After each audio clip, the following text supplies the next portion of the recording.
Okay, it's time for advanced media tip of the day. And I mean super advanced media tip of the day. I confess I've never done this, but it was just subjected to me, and I have to say it was fantastic.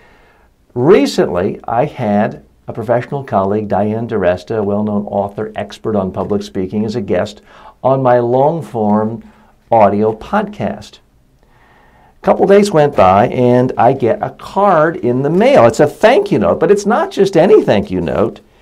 She has a picture of me from the show where I'm doing an interview, and she pulled that from YouTube. Has the name of my company on it, Media Training Worldwide. Open it up. It's nicely printed. Dear TJ, thank you for the wonderful interview today. I like the format and enjoyed being your guinea pig, Diane. And she put a little picture of a guinea pig. What she's referring to is she was only the first or second person I'd interviewed in my new format. So this is just so classy. I personally have interviewed, if not thousands, at least in the high hundreds of experts, politicians, political figures, business people over the last 30 years during a lot of radio and TV broadcasts.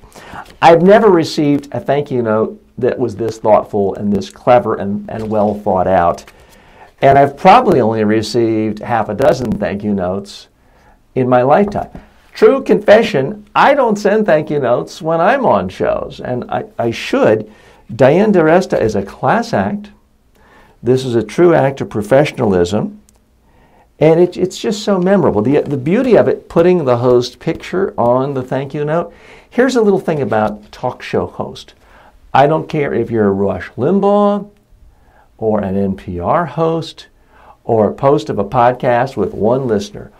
All talk show hosts have huge egos. They can say they're humble and meek and mild. They're huge ego, have huge egos. So when you send them something with their picture on it, they love it and they remember it. So Diane already had very high thoughts about you, even more so now. You are the media master with the media training tip of the day. Thanks for sharing. By the way, the reason this is also important is while I already had Diane high up, I have her in my Twitter feed that I follow, she's even more high up. If I'm in a need of a quick emergency guest or someone else I can partner with, she just is much more top of mind now. So well done, Diane, the media master of the week.